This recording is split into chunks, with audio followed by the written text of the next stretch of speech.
I sing a lonely song. The whole world knows that love goes wrong. Why bruise a heart that isn't broken? It isn't broken. It can be broken. Life's just a show for free. Come along and watch with me. The only sins are words unspoken. Words unspoken. Never spoken.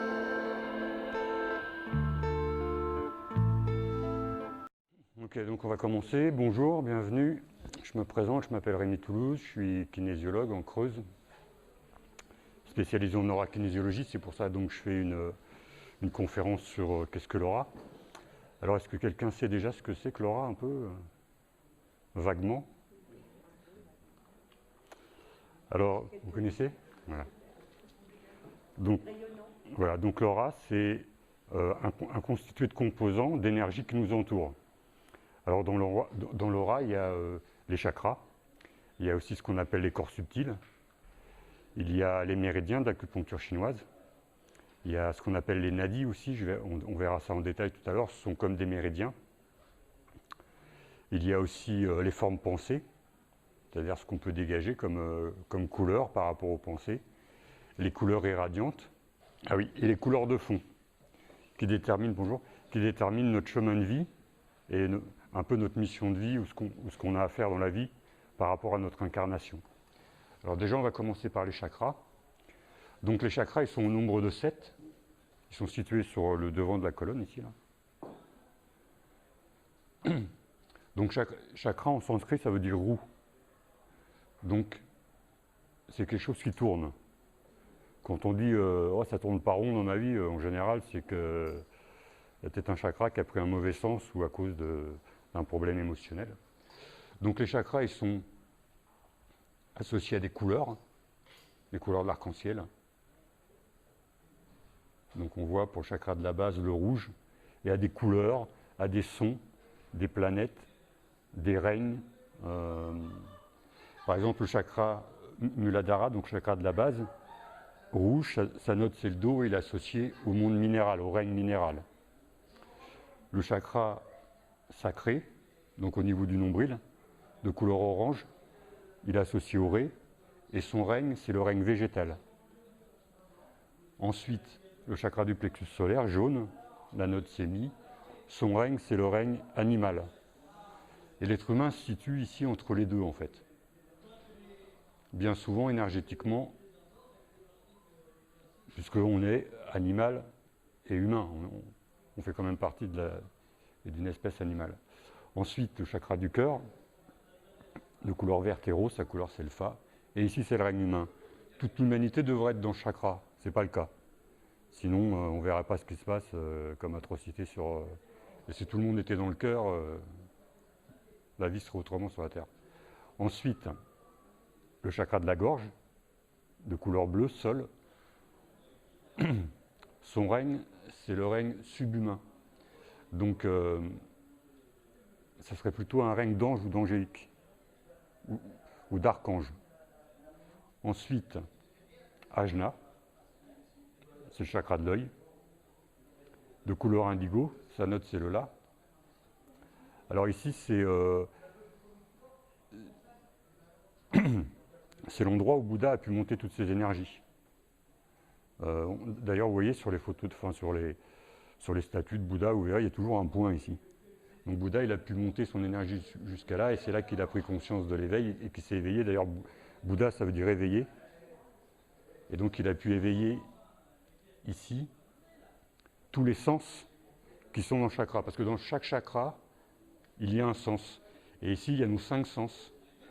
Les 5 premiers. Ici, c'est ce qu'on appelle le 6e sens.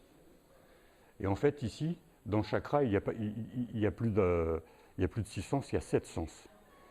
Il y a la clairaudience, la clairvoyance, l'empathie, la télépathie, l'espace-temps, l'intuition et la médiumnité. Et ensuite, le dernier chakra, et le dernier pour nous, parce qu'il y en a d'autres, hein, mais déjà on n'y connaît rien aux 7, alors si je vous parle des autres... Donc le dernier chakra, c'est Sahasrara Padma, ça veut dire le 1000 fois précieux. Alors en fait, ça c'est un chakra qui n'est pas éveillé chez l'être humain encore. Et il fait comme une fleur de lotus aux 1000 pétales et il est sur la tête. Et quand il s'éveille, eh ben, ce qu'on voit, c'est l'auréole du Christ. Le seul être humain qui a pu, enfin c'est pas le seul parce qu'il y a aussi des saints qu'on peint avec une auréole. Donc, et quand chakra est éveillé, et c'est comme une parabole sur l'univers, et on peut recevoir des messages comme le Christ recevait des messages. Donc voilà, lui c'est le chakra coronal de couleur violette, et sa note c'est le Si. Donc je passe en vue vite fait comme ça, hein. Vous pouvez voir sur mon site internet, je suis en train de faire des vidéos où c'est un petit peu plus détaillé, mais là sur 1 heure, j'ai pas le temps de détailler avec précision tous les règnes, à quoi ça correspond tout. Donc ensuite nous avons les corps subtils, et comme vous voyez, ils sont tous en relation avec un chakra. Le corps physique est en relation avec le chakra de la base, parce que c'est des corps qui ne sont pas physiques, si vous voulez. Ils vibrent à des taux vibratoires de plus en plus élevés. Donc on ne les voit pas, en général. J'en vois certains. Bonjour. Je peux voir, disons, je peux voir le corps éthérique. Et c'est le plus près de nous, hein, donc... le corps éthérique, c'est le plus facile à voir. On peut le voir, et dans la nature, sur les arbres. Là, ça va être le moment. Bon, il fait un peu froid en ce moment, mais parce que là, les arbres sont en train de se réveiller, il y a la sève qui monte. Et si vous allez en forêt, on peut voir une couche blanche autour. Et vous essayez de fixer un petit peu. Il ne faut pas fixer l'arbre, il faut fixer un petit peu au-dessus de l'arbre. Et là, vous allez voir qu'il y a une couche blanche. Donc voilà, et tous les corps qui sont en relation. Alors, le corps éthérique, le corps affectif, astral et émotionnel, celui-là, on le sent, hein, quand on a une boule au ventre ou quelque chose, pas un problème, c'est ce corps-là qui travaille. Quand on a un problème affectif avec quelqu'un, c'est ce corps-là qui travaille. Donc celui-là, on le sent aussi, est très présent au niveau des émotions. Le corps mental supérieur et inférieur. Le corps causal, donc c'est le corps de cause à effet. Et cela, je vais les détailler un petit peu. Le corps bouddhique et le corps spirituel et divin. Donc celui-là, c'est le plus éloigné. Et c'est celui qui vibre le plus haut. Donc il est... alors je vais peut-être les détailler un petit peu quand même, cela.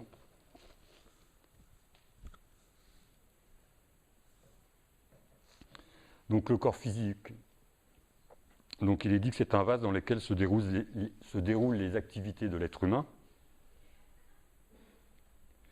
C'est une enveloppe qui accueille un contenu. Donc le contenu, c'est tout ce qu'on a à l'intérieur. Donc le corps éthérique, le premier, celui-là, il doit se situer à peu près à 7 cm du corps physique. Ce n'est pas toujours le cas. Hein. Alors c'est le corps qui se sépare au moment de la mort. Ce qu'on peut voir dans les cimetières, ce que les gens appelaient les feux follets, en fait c'est ce corps qu'on voit et qui se promène. Donc il construit et restaure le corps physique. Il transmet au corps physique l'énergie vitale. Il conserve son intégrité dans le temps, c'est-à-dire qu'il ne s'altère pas comme le corps physique. Le corps physique qui va s'altérer. C'est le siège de la perception physique de la douleur. Un guérisseur qui va vous soigner, en général, il intervient sur le corps éthérique. Et quand vous avez une douleur physique, en général, elle se situe. Et c'est pour ça qu'il intervient à quelques centimètres de vous en mettant ses mains pour prendre la douleur. Alors, et toute partie physique possède un double éthérique, c'est-à-dire que, je ne rentre pas dans le détail heureusement, parce que parmi chaque corps, à l'intérieur de chaque corps, vous avez encore 7 corps. Et le double éthérique aussi, on peut le voir.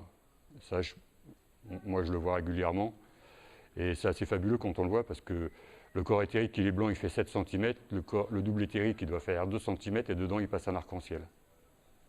Donc on a toutes les couleurs de tous les corps dedans. Donc ça, c'est vraiment les corps les plus faciles à voir. Avec des petites techniques, on peut arriver à les voir facilement. Ensuite, on a le corps astral affectif, astral et émotionnel. Donc ça, c'est le corps qui contient la conscience. L'attribut de la personnalité, c'est le corps des désirs et des émotions. Le théâtre des activités mentales. Il s'alimente de nourriture émotionnelle. Il peut sortir et s'éloigner du corps physique. Celui-là, il demeure un certain temps après la mort, c'est-à-dire plusieurs jours. Donc il est attiré par des liens affectifs. On peut reconnaître des fois des gens, on sent et on se dit oh, il y a quelque chose avec cette personne-là. Alors, donc là, à ce moment-là, c'est le corps éthérique qui entre en résonance avec l'autre. Il y a un lien, ce qu'on appelle un lien, qui peut être comme une âme sœur ou comme... Et il est nourri par les astres. Ensuite, on a le corps mental supérieur et inférieur. Alors, nos pensées, nos idées, nos connaissances relationnelles viennent de ce corps. Il est divisé en deux parties, donc. Le mental supérieur. Alors, c'est le siège de la pensée dépourvue de jugement, l'intuition, la créativité artistique. Il capte les vérités de l'univers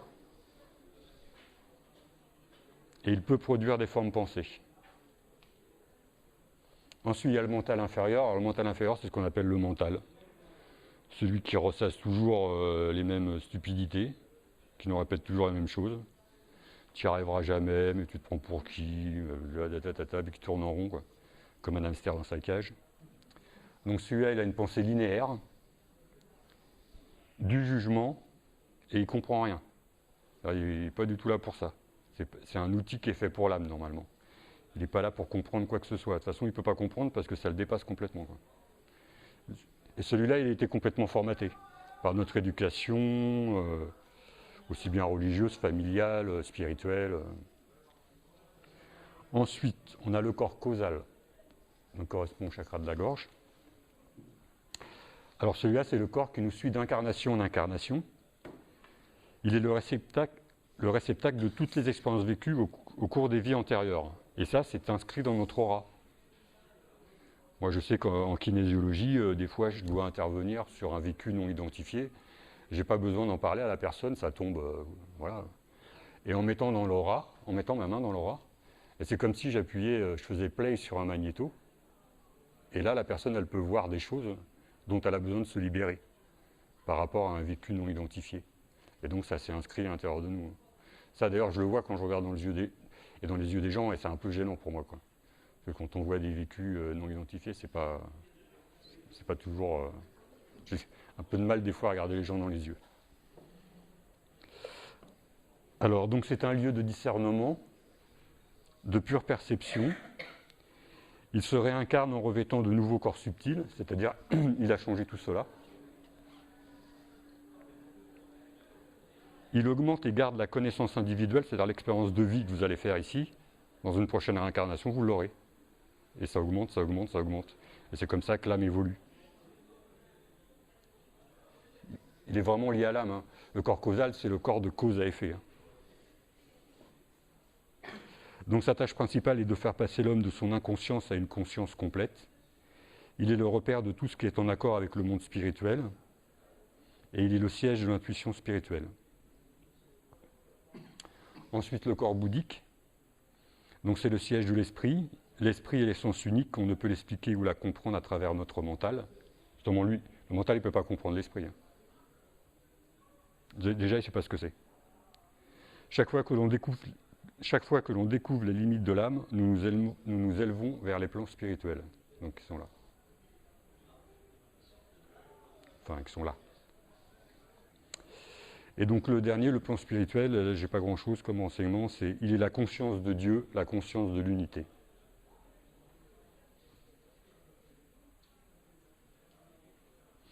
Et en fait, dans les gestes de croix qu'on fait à l'église, ils sont faux. Parce que déjà, ils nous font finir à l'opposé du cœur, alors que normalement, on devrait finir au cœur. Mais le vrai signe, c'est ça.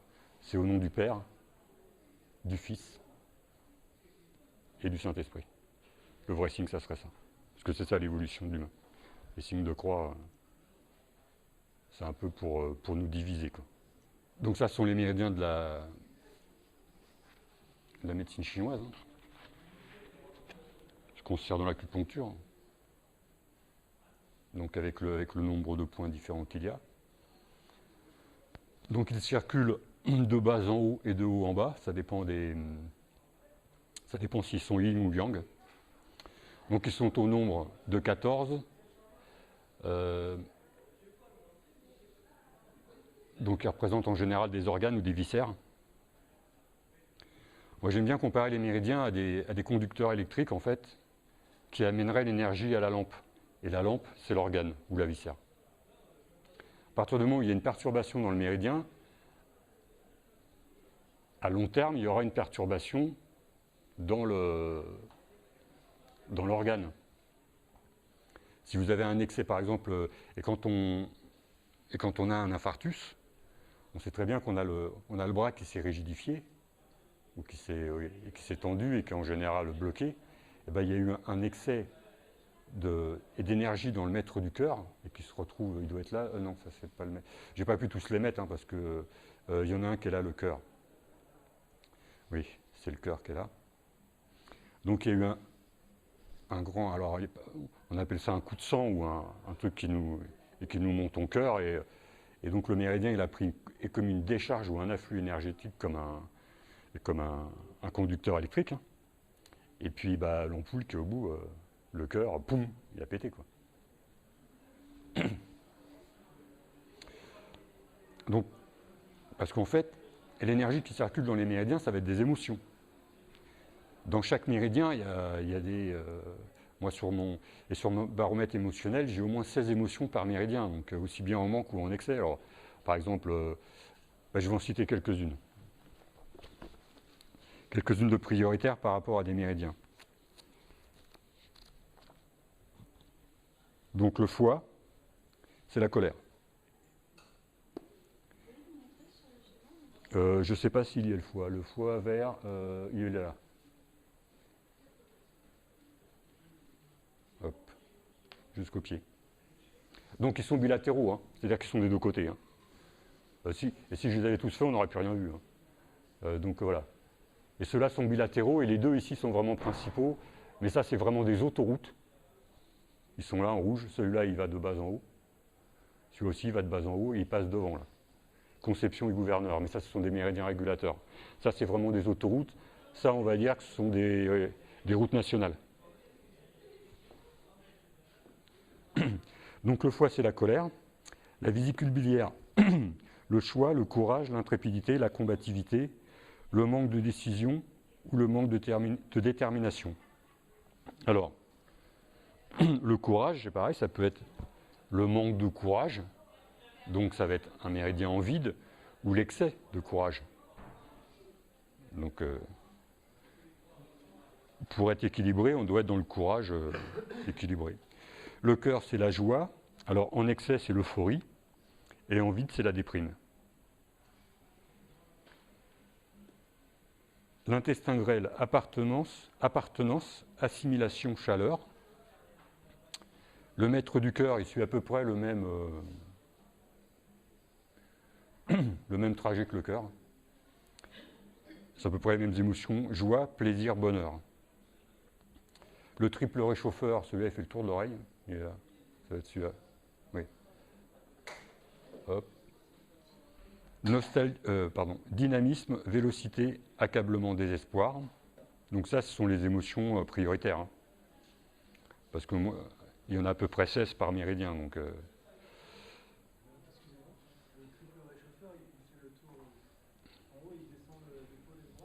voilà. Ça doit être... Oui, mais de toute façon, les deux... Ouais. Parce que les deux violets, j'ai un autre violet là. Ça, c'est... Non, ça doit être le gros intestin. Ça. Oui, ça, c'est le gros intestin. Il fait le tour de l'oreille, celui-là, le triple réchauffeur.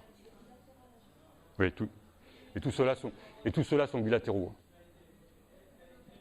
Et pas les deux premiers, mais et tous ceux-là sont bilatéraux, ils sont des deux côtés.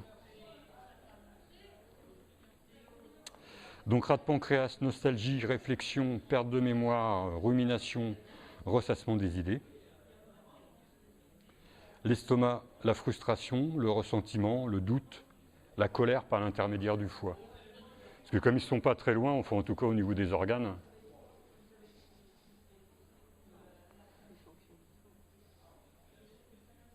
enfin, l'estomac il est là, le foie il est là. Au niveau des points, hein, je parle pas obligatoirement de l'organe,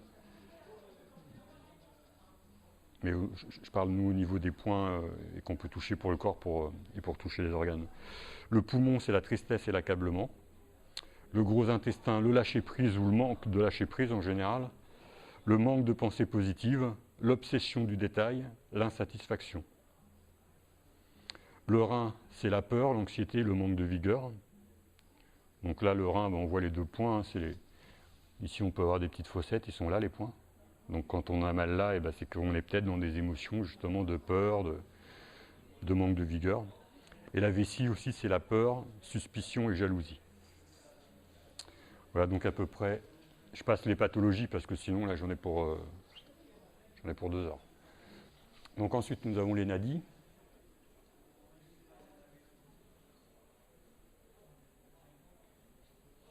Alors, les nadis, nous en avons 3 principales. Donc ça, c'est vraiment aussi des autoroutes d'énergie. Et 72 000 que je vais détailler. Non, je rigole, j'ai pas le temps. Ça, on va dire que ce sont les routes de campagne. Voilà, il y en a partout. Alors, donc je vais parler surtout des 3 principaux. Donc Susundar, et ceux-là, ils sont vraiment à l'intérieur de notre corps, le long de la colonne vertébrale. Bon, celui-là, pour moi, c'est le plus important. La force vitale passe à l'intérieur. Et en fonction de notre niveau d'ouverture, il va éveiller. Et tous les chakras, ils passent dedans. En général, si on a des brûlures ici, qu'on est bloqué, c'est que c'est bloqué là. L'énergie vitale ne monte pas plus que là. Et quand elle monte là, on le sent, hein, parce que c'est beaucoup plus rayonnant. Et plus on monte haut.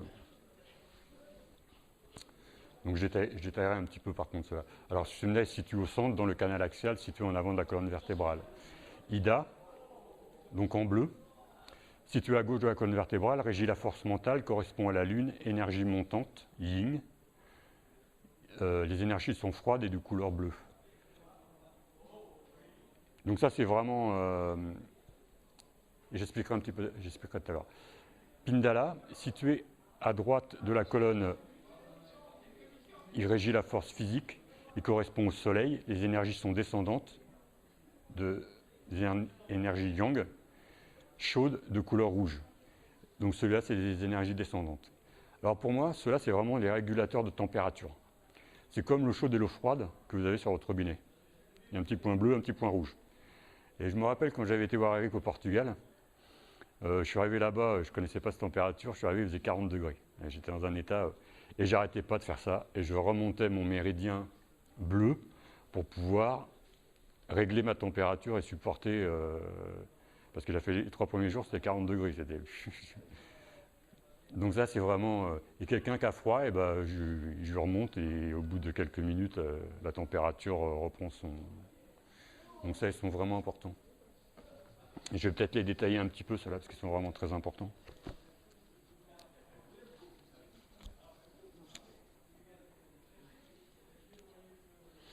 Alors, les nadis sont des canaux énergétiques internes dans lesquels circule le prana. Donc vous savez ce que c'est le prana à peu près? Et vous l'avez déjà vu? Est-ce que quelqu'un a déjà vu le prana? Donc ça, on peut le voir par beau temps, par ciel bleu, c'est plus facile parce que c'est blanc.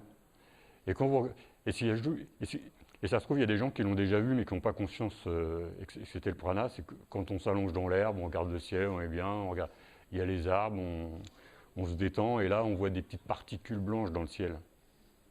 Et c'est ça le prana. Et essayez de regarder bien, vous allez voir un petit peu essayez de bien le fixer. Enfin, c'est difficile de fixer l'invisible, hein, parce que par définition, c'est invisible. Donc, en fait, c'est une fréquence. C'est-à-dire que le prana, il faut savoir que notre œil, il vibre, il voit de l'infrarouge à l'ultraviolet. Donc, infrarouge, c'est 400 MHz, ultraviolet, c'est 700. C'est-à-dire que notre vision, elle est entre 300 MHz, de 400 à 700. Si le prana vibre à 1800, pour nous, il est invisible. Mais grâce au troisième œil, on peut faire monter notre vibration et voir les auras, et voir les pranas, voir le prana. Mais c'est assez simple à voir le prana. Donc, alors donc Sushumna, donc, ce canal est très complexe, il représente l'inconscient, il constitue le supramental, l'abolition des dualités, l'éveil. Donc c'est le canal le plus important. Donc il y a des techniques de souffle ou de contrôle du souffle, de dynamique du souffle comme le pranayama qui permettent d'activer ce nadi et d'éveiller les facultés intellectuelles et spirituelles. Mais il faut avant cela respecter certains paliers et avoir géré ses émotions. En effet, si les facultés spirituelles s'éveillent, les tendances criminelles peuvent aussi se manifester.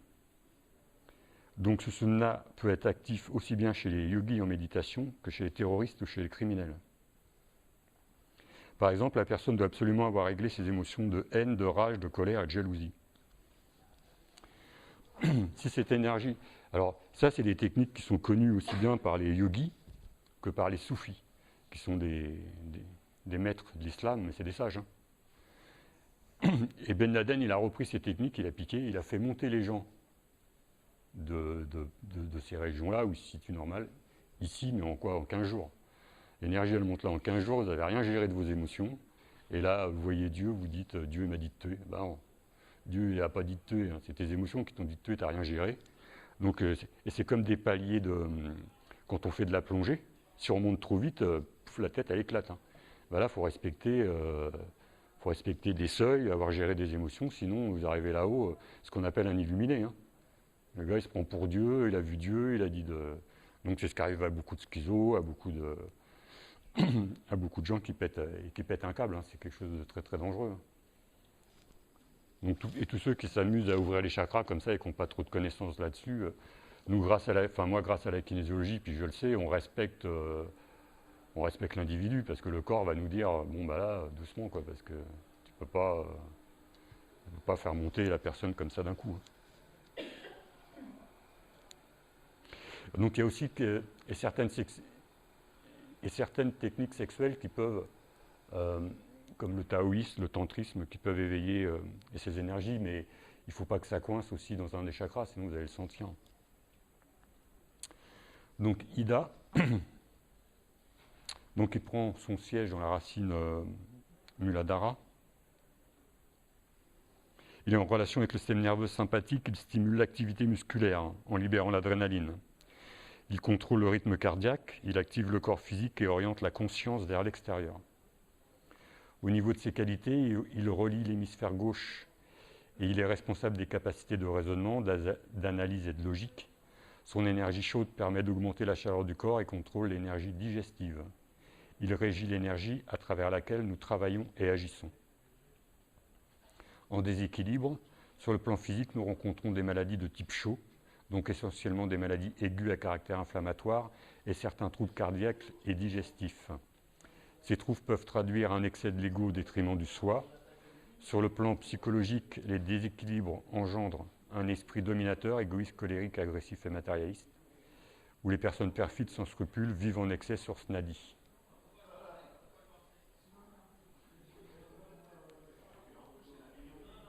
Donc les tempéraments chauds.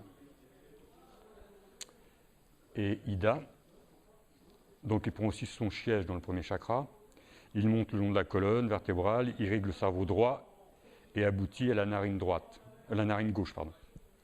Il correspond à la lune, il représente l'élément féminin, son énergie est froide, ascendante et de couleur bleue, ça on l'a dit tout à l'heure. Au niveau de ses qualités, il régit la force mentale par son irrigation du cerveau droit. Ida est responsable de nos perceptions psychiques et extrasensorielles. Il stimule les activités créatives, artistiques, traite les informations et contrôle l'orientation dans l'espace. Son énergie froide permet d'abaisser la température du corps. Dans sa fonction harmonieuse, Ida représente notre subconscient, libère des peurs et des sentiments de culpabilité. Quand il est en déséquilibre, nous rencontrons l'ignorance, la paresse, un esprit passif tourné vers le passé, ainsi que tous les aspects émotionnels négatifs. S'enfermer dans le silence, douter sans pouvoir passer à l'action, rester dépendant des conditionnements familiaux, sociaux ou professionnels traduisent le déséquilibre du canal Ida.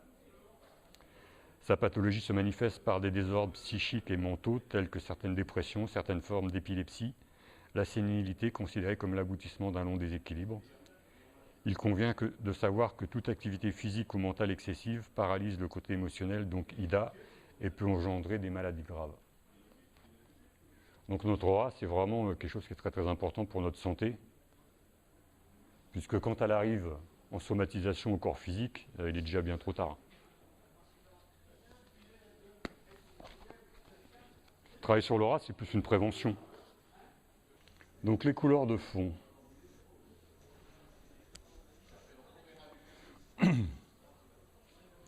Donc on est tous avec une aura et une couleur de fond qui va déterminer notre chemin de vie. Donc il y a à peu près 14 couleurs, je pense. 2, 4, 6, 8, 13 là.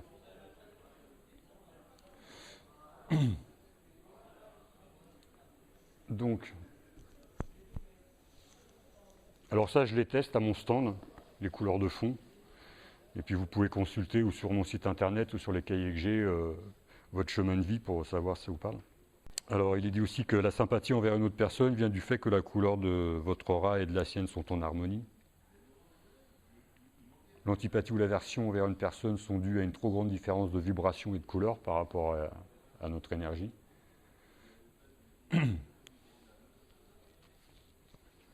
Donc on va naître avec une couleur de fond qui va rester la même pour notre incarnation.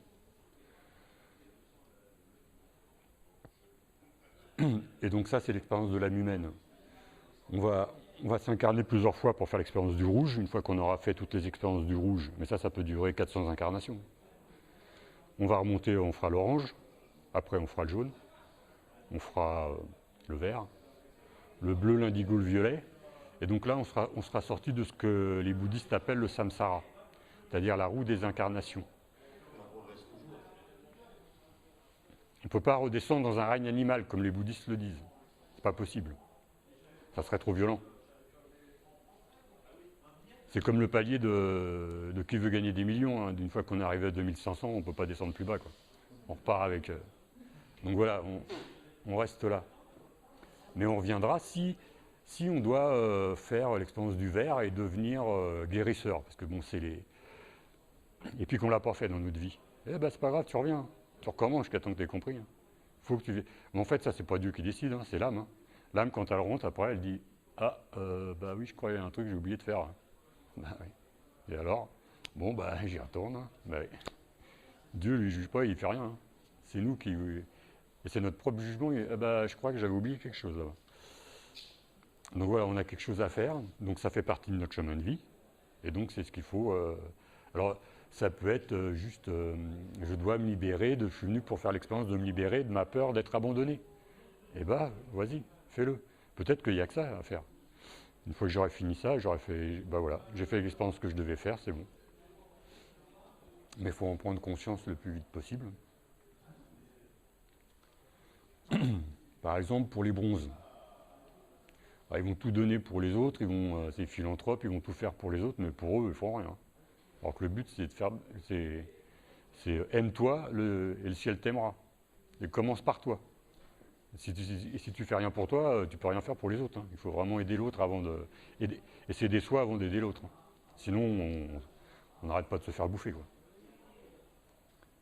Donc les bons, ils ont du mal à dire non aux autres, tout ça. Ils sont... Donc ça, si vous voulez venir vous faire tester, puis pouvoir voir en détail... en fonction de votre chemin de vie et pouvoir consulter les pages qui sont liées à ça.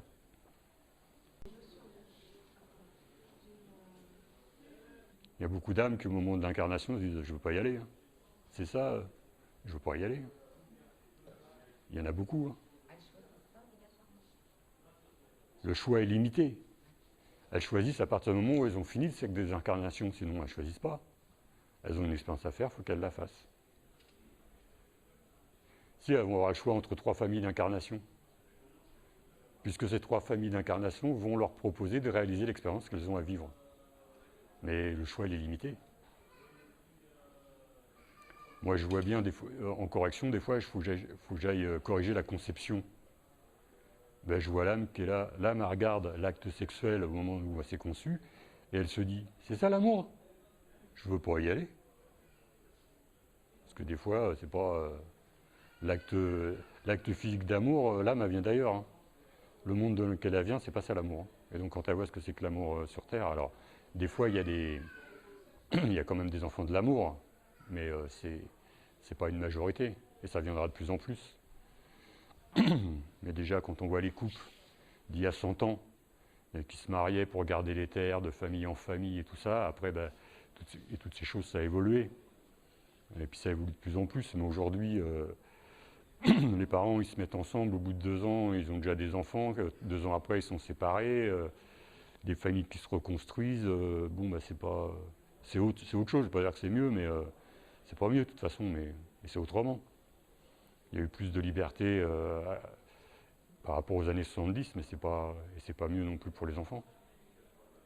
Après, c'était pas non plus obligatoirement bien pour les enfants de naître dans des familles rigides, où il y avait peu d'amour, ou bon, c'est comme ça. Hein. Mais ça évolue beaucoup plus vite maintenant. Parce que ce qu'il y avait il y a 100 ans, c'était pareil, ce qu'il y avait il y a 200, il y a 300 ans maintenant, et ça change beaucoup plus vite. Pour en arriver à des couples qui seront sûrement plus élevés. Vous avez une question, madame?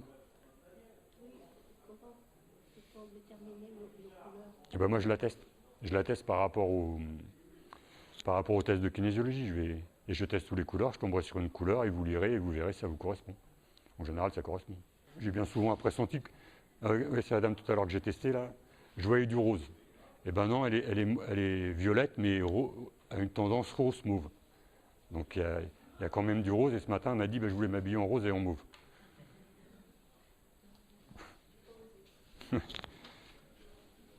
Donc moi, je l'ai rhabillée.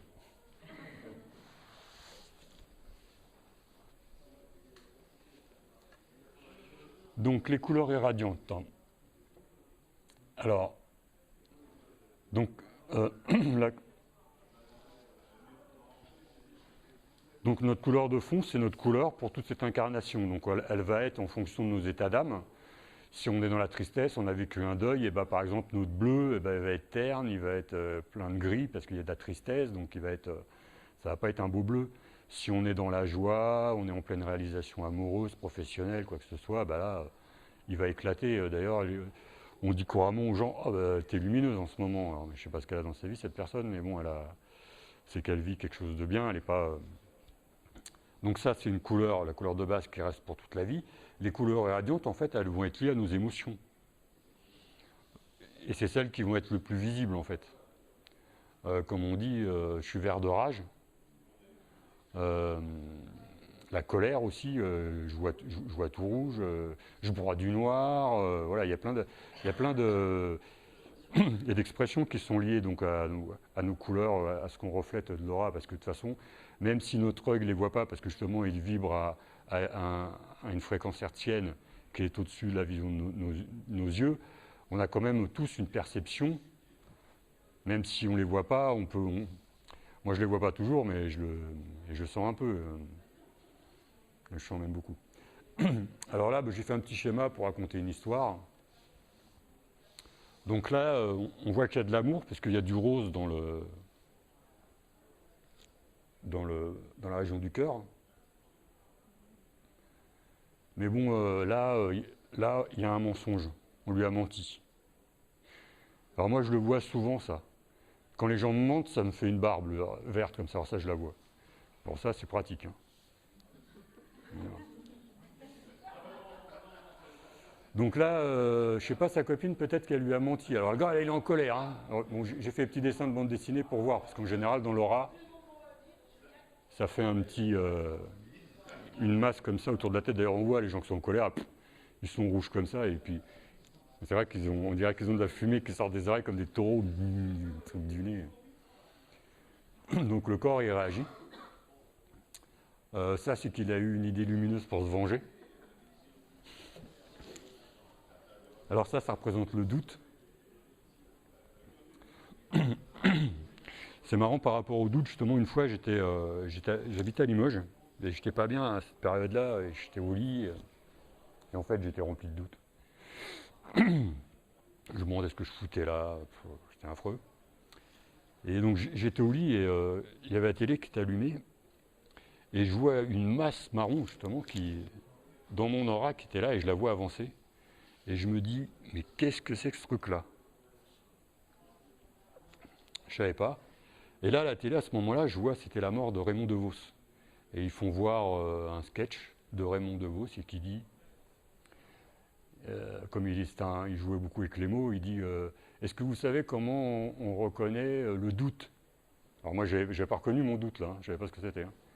Et il dit à son ombre, sans l'ombre d'un doute. Et en fait, ce que j'étais en train de voir, c'était mon doute. Et quand j'ai su que c'était le doute, hop, j'ai enlevé doute. Et puis, 2 heures, 3 heures après, ça allait mieux. Donc c'était assez marrant. Donc le gris aussi. Alors le gris, c'est pas des formes pensées, mais ça peut être qu'il y a un organe qui ne va pas très bien, quoi. Voilà, mauvaise santé et perte d'énergie. Donc toutes les couleurs irradiantes ont un sens, et qui n'ont rien à voir avec notre couleur de fond.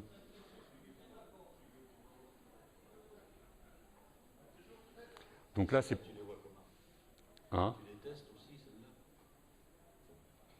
Non, en fait, tu sais, moi je teste l'émotion avec le... Donc, parce que le problème... Enfin, et la kinésiologie, ce n'est pas des émotions qu'on a toujours dans le temps présent, ça peut être des émotions qui nous bloquent, mais qui viennent du passé. Alors que là, et les couleurs irradiantes, en fait, c'est les émotions du présent. Ouais, je peux le voir. Moi, je le sens si une personne elle est en colère ou si elle ne l'est pas. Donc voilà, s'il y a eu un truc, ça se voit, ça se sent. Je ne me sers pas que de la vision, je me sers du ressenti, la vibration des auras, donc je peux le voir, je peux le sentir tout de suite.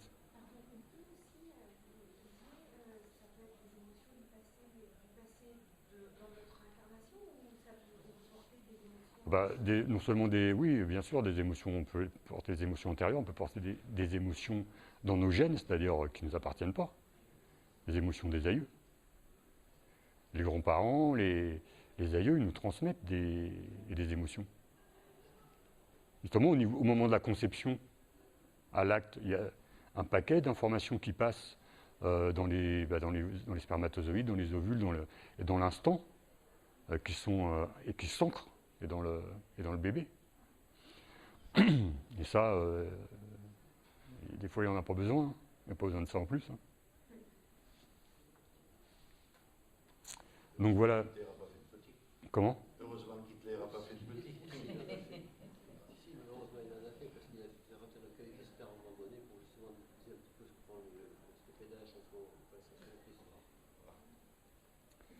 Donc là, c'est expliqué un petit peu au niveau des couleurs. Le moutarde, c'est un peu du jaune, hein, mais bon, il a un peu viré. Alors que la ruse n'est pas toujours mauvaise. Hein. Le jaune, c'est l'intelligence. Le rouge sent l'esprit de vengeance ou de jalousie. Le rouge, c'est la colère, mais le rouge, c'est pas toujours la colère. Ça peut être aussi une énergie tonique. Hein. On en a besoin des fois. Comme on voit tous ceux qui ont des voitures rouges, ils ne sont pas toujours en colère, mais ça leur donne une énergie, ou quand on est habillé de rouge, ça peut être une bonne énergie de leader. Le rouge, donc il n'y a pas de négativité à avoir par rapport aux couleurs. Donc le rose, l'amour, le vert en général. Alors, et ce vert-là, donc c'est le mensonge, mais ce vert-là, c'est aussi le magnétisme. Les magnétiseurs, et dans les pyramides en Égypte, justement, si elles ont cette forme pyramidale, c'est qu'à l'intérieur, elles peuvent générer une énergie verte et magnétique, et qui fait que ça momifie les momies. Ça momifie les momies, c'est con à dire, mais... Donc, et quelqu'un qui veut, par exemple, je sais qu'il y a beaucoup sur le net d'expériences comme ça au magnétiseur et qui magnétise des steaks. Alors, je ne vois pas à quoi ça sert, mais en tout cas, c'est pour faire preuve qu'ils ont pu momifier. Et donc, ils ont déterminé qu'avec des spectres lumineux, parce que les couleurs d'aura, elles peuvent se photographier avec des appareils spéciaux. Et donc, ils savent que l'énergie verte kaki, un peu, cette couleur-là, est une énergie magnétique et qui va... Vous travaillez au niveau de l'effet Kirlian, ça ou pas? Ouais. Donc l'effet Kirlian, hein, c'est une découverte qu'a fait un scientifique russe. En faisant une radio, en fait, il a fait une erreur de manip. Il avait laissé la main comme ça posée sur la plaque. Et puis quand il a développé la plaque par erreur, parce qu'il croyait qu'il l'avait imprimée, Et il s'est aperçu que de sa main se dégageaient des filaments de lumière. Voilà. Et donc ça a été une des premières photos de l'aura dans les années 40, je crois que c'était en 49 que ça a été fait à peu près. Et maintenant, il y a des appareils photo qui permettent, avec des spectres lumineux, de faire ce qu'on appelle des photos d'aura. Alors, vite fait, je ne vais pas pouvoir rentrer dans le détail. Juste un petit peu. Je vais en expliquer. Donc, les formes pensées. Donc, les formes pensées, ça peut être des projections d'événements dans notre vie. Le processus est un petit peu compliqué, mais je vais quand même lire la phrase pour expliquer en quoi ça consiste.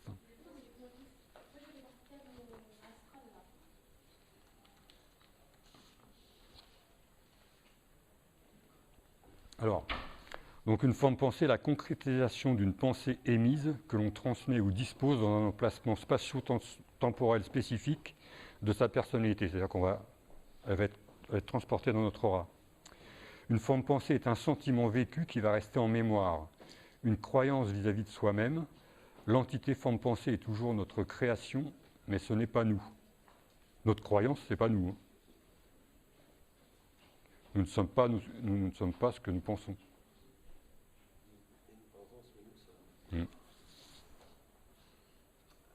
Alors la création d'une forme pensée, alors, à la suite d'une émotion, d'un stress, d'un choc psychologique, l'énergie projetée à ce moment-là sera véhiculée par la pensée de celui qui l'émet pour finalement prendre forme dans l'astral. Donc l'astral, ça va être notre aura. Donc le pouvoir de nos pensées est immense et d'une puissance insoupçonnée. Si nous émettons une pensée chargée d'une forte émotion ou d'un stress important concernant un événement bien défini, celui-ci prendra forme et vie dans l'astral, dans la partie de l'astral proche du niveau vibratoire à nous humains. Alors je vais trouver quelque chose de concret. Je vais reparler du sentiment d'abandon.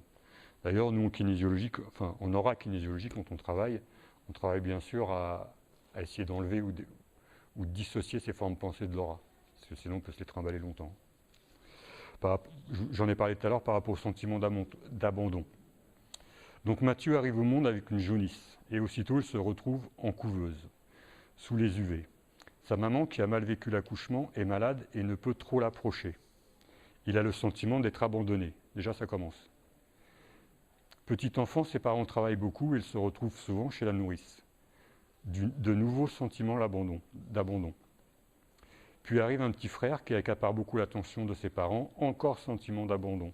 Donc à chaque fois, il va créer dans son aura une projection de cette forme pensée. Cette répétition d'événements qu'il perçoit comme des abandons l'affecte tellement qu'une forme pensée s'est créée dans son aura mentale. Voilà. Donc là, on est en relation avec l'affectif, le sentiment d'être abandonné. Et ça, c'est quelque chose de fréquent. Moi, je vois que les enfants qui ont des problèmes à l'école, j'en soigne, et bien souvent, c'est la première séparation avec les parents. Mais la première séparation, c'était quoi? Et qui a déconnecté leurs hémisphères cérébraux. La première séparation, c'était quoi? C'était de partir en vacances chez la grand-mère. Et il n'y a pas de stress. Enfin, il n'y a pas de stress pour les parents. Ben non, il n'y a pas de stress. Au contraire, il va me foutre la paix pendant... Mais pour l'enfant, lui, il le vit comme un abandon. Alors que c'est quelque chose de banal, il n'y a pas de choc. Enfin, je veux dire, il n'y a pas eu de maltraitance, il n'y a pas eu de... C'est bénin. Mais l'enfant, il le vit dans son monde à lui et c'est complètement différent. Et rien que ça peut avoir des répercussions sur son apprentissage à l'école, des choses comme ça. Ça, c'est courant à chaque fois. Hein. Alors, en plus, les parents qui se séparent maintenant de plus en plus, là, le choc est plus grand. Donc c'est encore plus... là, au niveau des déconnexions des hémisphères cérébraux, c'est impressionnant. Voilà, je vais m'arrêter là, puisqu'il est l'heure, et donc le temps que je range... Je vous remercie d'être venu. Et bonne visite du salon, et si vous voulez vous faire tester l'aura, vous pouvez venir à mon stand une fois que j'aurai fini, pour connaître votre chemin de vie.